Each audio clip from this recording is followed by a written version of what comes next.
it's been reported that the EL for C group has been suspended. This was a tweet that I saw in the week, which was a bit of a surprise to me because I thought the EL for C was a group of people, but they were suspended by the party. It said in a tweet from Howard Beckett. Now, actually, one member has been suspended recently from EL4C, but it's a bit more complicated than that because there's more than one person has been suspended. Craig Smith, are you there? Yeah, I'm here, Crispin. Now, EL4C, if nobody knows of EL4C, then you haven't been on Twitter and Facebook enough, because EL4C has, since Jeremy Corbyn was leader, put out a load of videos and social media posts in support of him, and is based, it started off in Ealing in West London, and that's where the E comes from, Ealing for Corbyn. Can you tell us how EL4C came about? Why did you set up something called Ealing Labour for Corbyn, and can you tell us when it happened? Yeah, definitely. Thanks for having us on. I can see there are lots of people from Ealing and Southall actually sort of listening in, so hello to everyone there. Let me just sort of try and clear up some of the confusion. So I had a very bad start to the week. 11 o'clock on Monday night, I got the letter from Disputes telling me that I had been suspended from the Labour Party. And, you know, I let a few people know about this on Tuesday morning, and a couple of things happened.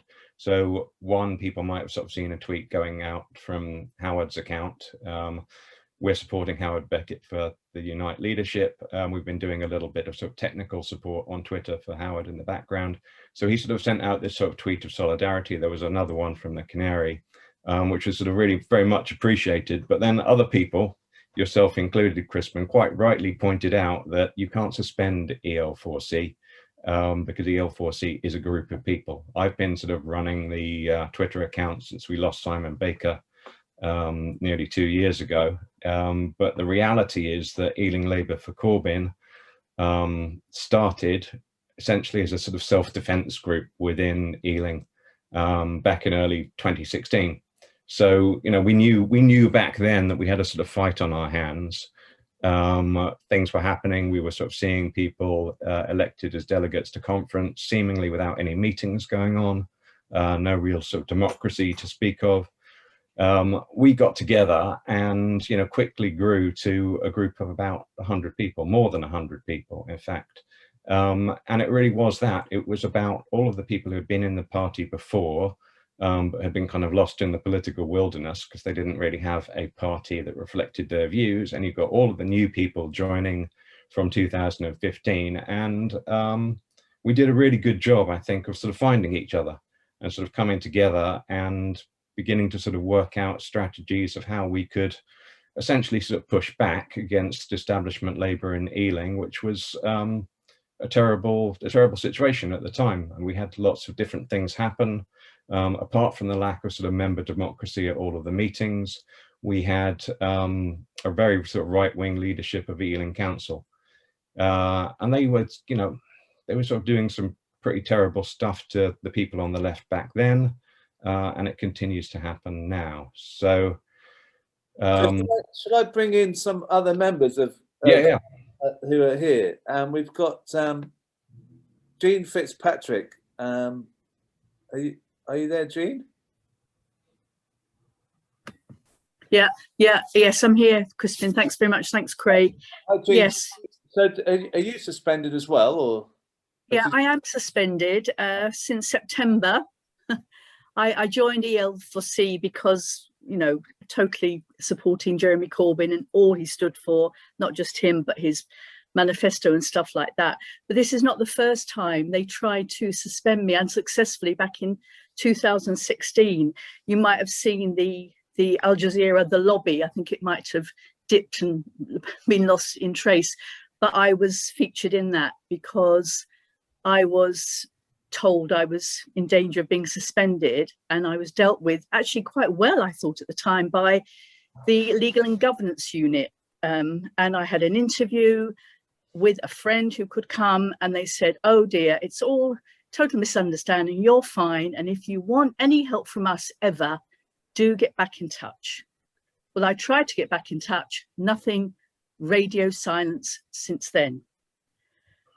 And so I'm very active locally in Ealing politics, particularly in Southall. I'm in Ealing Southall constituency, and maybe another topic for your programme, Justin, about the Clean Air for Southall campaign and Hayes campaign, which is about the pollution affecting mainly a BAME community in Southall from the toxic development of this old gasworks site. Yeah. Craig alluded to Ealing being a right-wing administration. It is, and by and large, councillors, and in fact, in my opinion, our Labour MP for Ealing Southall has either totally ignored it, and that's another issue for another time. But now, so yes, now I am suspended again.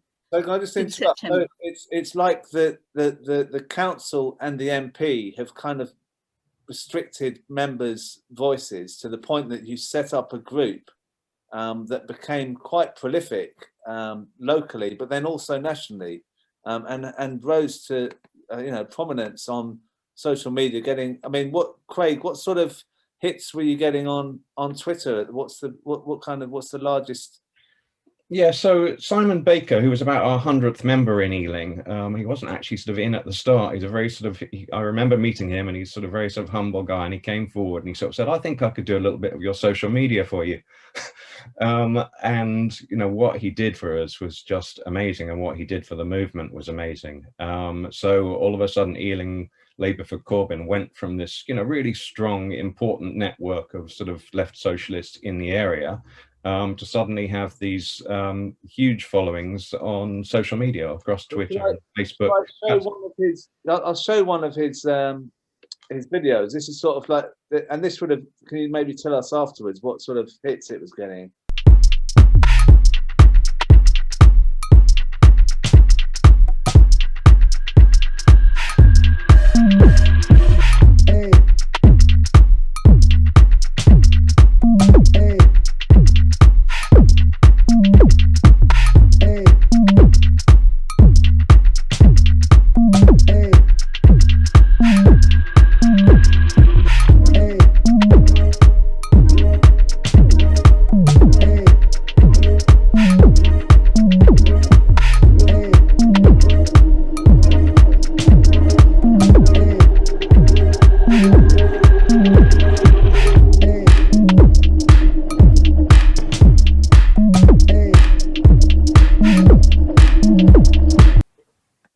Wow, if anyone saw that, that'd surely get them through in the middle of the eyeballs, wouldn't it, that one?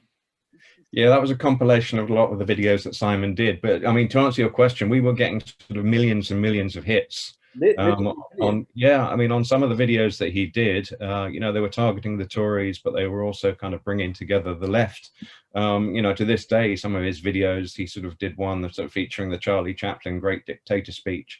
And, it's in the tens of millions now, the hits there. We had about 70,000 followers across all of the platforms on social media, still do. But, that was all a result of the work that he did, which was amazing. Well, look, I'm going to bring in Hilary Wise now, who's also from EL4C. Now, let's see, Hilary, are you suspended? Yeah, I got my famous letter about the same time, just after Craig, actually. Your camera's not on, is that on? Oh, sorry. Right. There you are. Is that better? Yeah. So you're suspended as well. So we got three suspended. This is like a job. Yeah. Well, I've been waiting for it for some time. Actually, it was no big surprise.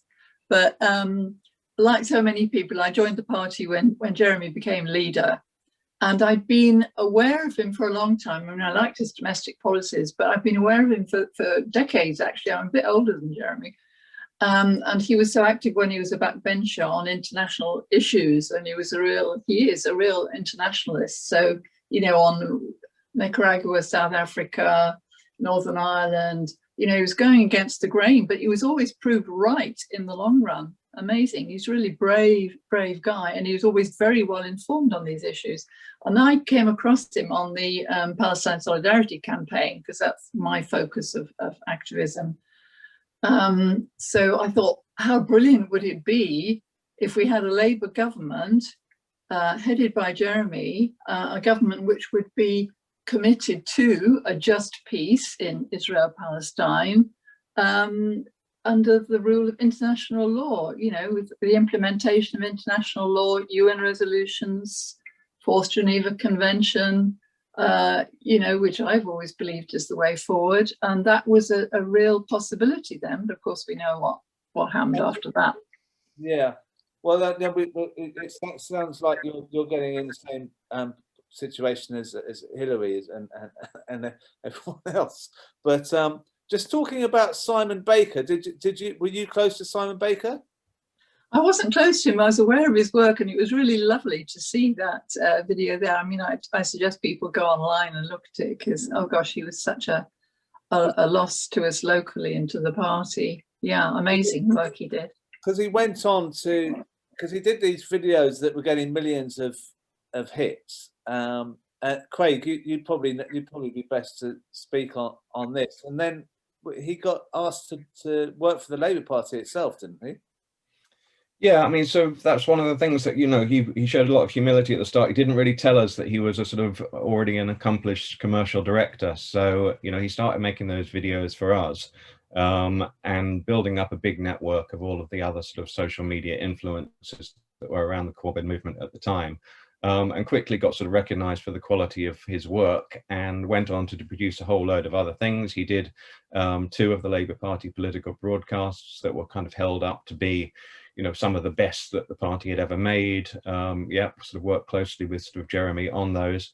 And also had a sort of project as well that some people might have seen, which was Labour Voices, which was all about just going out into the sort of communities and finding sort of working class people who didn't have a voice in the Labour movement, who weren't sort of big figures in the movement, just to sort of hear, you know, their perspectives and how they were inspired by the Corbyn project as well. Well, I'm going to show one of the videos that he made. Is this a Labour Voices one, or is it a Labour Party broadcast? I'm not sure. This will be the Labour Voices Guy Matthews one.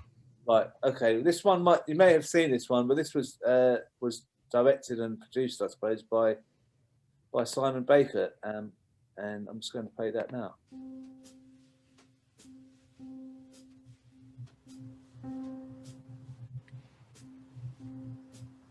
There are a lot of things that piss me off about this country, but nothing tops being told by a right-wing UKIP type that I do not understand white working class concerns.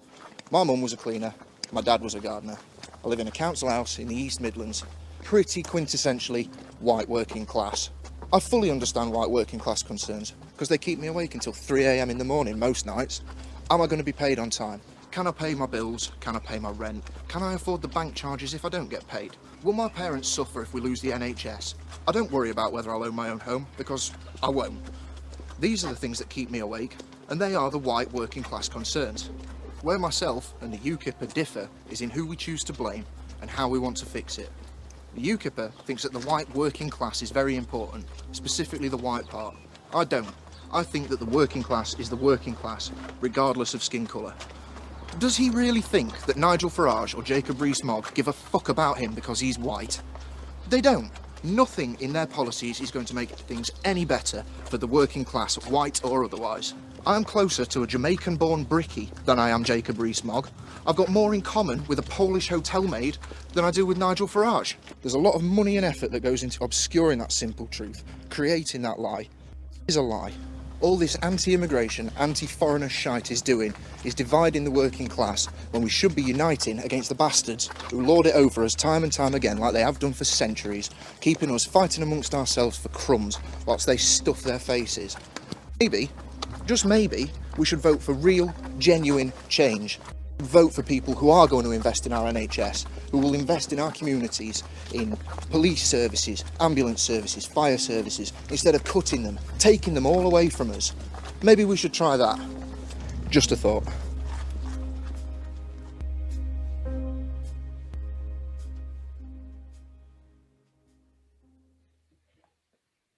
Well, I've seen lots of applause for that. So, I mean, it was a big loss, wasn't it, when Simon passed away? Was it nearly 2 years ago now? Yeah, it'll be 2 years coming up in July. Very sort of close friend to me and to lots of people sort of locally and across the party nationally. You know, he had a sort of huge influence and continues to have a huge influence because those sort of social media channels are still sort of very well known, still very well followed. But, you know, I think the important thing, Crispin, is just because you do it yourself, is to sort of have that kind of big social media presence, but also to sort of retain those local networks. And that's what EL4C always was. It was, you know, partly about that voice that everyone could sort of see nationally and internationally. And, you know, continues to be this big sort of group of the local left. And it's so important to have those kind of support networks, but also sort of communication channels. The more it can be kind of replicated across the country, the more it's going to help the movement. And I mean, I find it really sad that seeing these suspensions coming out. But you three, the three that we've spoken to, you and Craig included, you look like you don't really, you're not that sunken in morale. You're still there, and you'll still be doing the same thing as before. So, I mean, that's quite inspiring as well. So, I really appreciate you coming on and speaking about this, and it's great to see those videos from Simon again. Thank you for sending them. Thanks, Crispin.